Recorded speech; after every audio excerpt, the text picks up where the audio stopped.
Right, I've got a slightly different kind of video here. It's going to be speaking to the camera and dropping knowledge and all that shit, but it's going to be say in a new location. I normally record over that side, but I decided to just sit and record on the sofa tonight. And yeah, basically a few days ago when I recorded this video, I put out a poll on my Instagram story to see which types of videos my viewers get the most value out of. And from the people who voted, I then went and asked, well, what do you want to know specifically more about said subject? So I've got 3 sort of subjects, and I'll do a separate video for each of them. But there's gym, NoFap, and philosophy. So this is going to be the first of the gym videos. It's the one that was most requested and most voted for, and understandably and humbly. What I'm going to first start off with, as you've seen in the title of the video, is how to get big. I'm currently about 98 kilograms. I'm not sure what I am fasted. I need to actually start weighing myself fasted, but I presume about 97.5, 97ish. Wee bit fluffier than I was a few months ago, but I'm trying to put on muscle mass now, and that's kind of what happens. But I've got a few points that I want to mention in terms of getting big, basically. So the first one that I've said to everyone who's ever asked me how to get big, and that's, you need to eat. Like, don't be afraid to eat more food.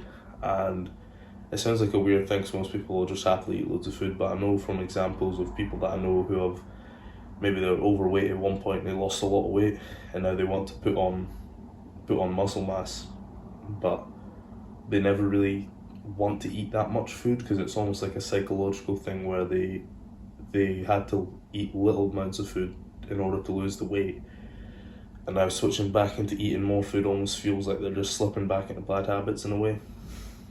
And that's why I want to say, don't be afraid to eat. When you try to put on muscle, you will put on some amount of fat, obviously, depending on what food you eat. If you eat mostly clean food, in a calorie surplus, which is when you eat more calories than what you burn, then if it's all healthy food, you'll put on less fat.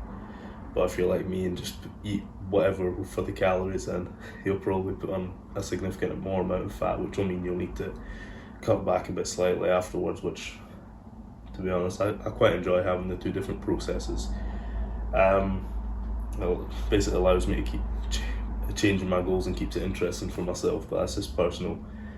Another one as well that I like, which is specific to the gym, is working to actually feel fatigued at the end of your session. Now, I've got another video in terms of how you balance intensity with consistency.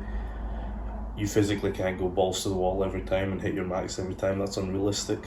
But the point is to make sure you're working with intensity and you're actually sweating. I think common issue for myself and others is having too long rest time between sets, and then you kind of cool down a little bit. You go in, obviously your muscles are still warm, but when you do that, you're probably not like dripping in sweat and stuff and actually feel fatigued. So when you come out of the workout, you actually just need to sit down for a few minutes and eat your food and stuff and relax. That always worked well for me over the last 7 years or so that I've been lifting weights.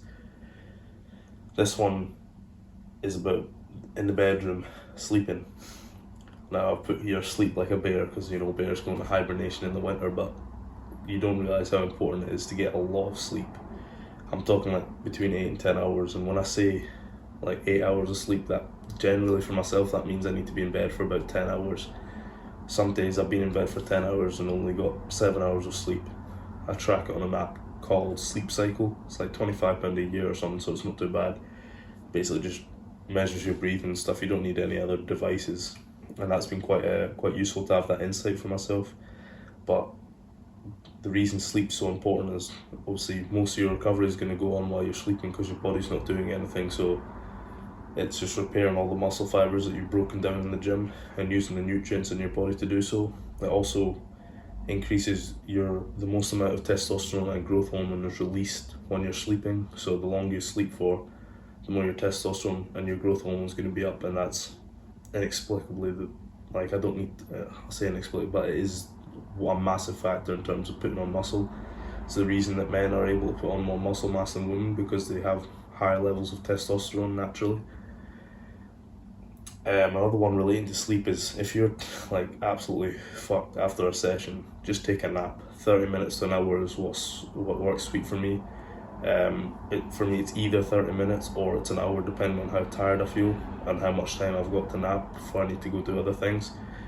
Those bits of recovery have always boded well for me, especially if I've got a big heavy gym session, a rugby session or something in the morning, and then I'll go to sleep for a bit, for an hour, and then wake up, get on my afternoon, I've got training again at night and maybe another gym session. So it's an important part of getting recovery. You might not always need to do it, but it's certainly something that's worked well for me. And this one's is quite an important one, I think, is if you feel like doing an extra weight session, just do it. It's something that I've done since I was about 15 maybe, where I would have like 3 gym sessions a week, all full body, and then I would add in on top of that an extra an extra upper body session on, maybe I'd have 1 double day of gym, maybe add an extra one on a rest day, just because I felt like I had that energy. I wasn't playing a lot of rugby at the time because I was injured, so I was able to do like 5 gym sessions a week because I had that energy for it. And the last point I'll make is, it's more of a psychological thing, that when you're eating, when you're lifting weights, you have to believe, like unquivering belief, that every action that you do is resulting in you growing and getting more muscle. I don't know how to describe it, and if you believe that you're not going to be able to put on muscle mass, you're probably not going to put on muscle mass. But if you believe that every action you're doing, this is something I've used right from the start, every single rep, I can imagine my muscles growing bigger and getting stronger. At the end of the session, when I feel fatigued, I know when I go in and I eat that big ass meal full of protein, fats and carbs, that's all going straight to my muscles and rebuilding them and making them bigger. You need to have that belief, and it sounds a bit weird, but that's something I've been doing for many years, and if it's worked for me, then I imagine it will work for you also. And it's definitely worth a mention, and just try to give as much value in this video about putting on muscle mass that I can. So I hope you have found this useful. Something else that you might find useful is I've just finished writing an ebook, so just keep an eye out for that. I'm still trying to figure out how I'm going to release it. I'm going to find a way to maybe build a website where you basically put in your email and I can send you the PDF of the ebook. It's going to be free. It's definitely worth a read. It goes into insight about my whole gym journey and why you need to get into the gym yourself if you're not already doing so. So I'm quite excited to get that out and for people to read it and give feedback and everything. So just keep an eye out on that. I'll start advertising that once I've got everything set up. And yeah, I'll see you in the next video.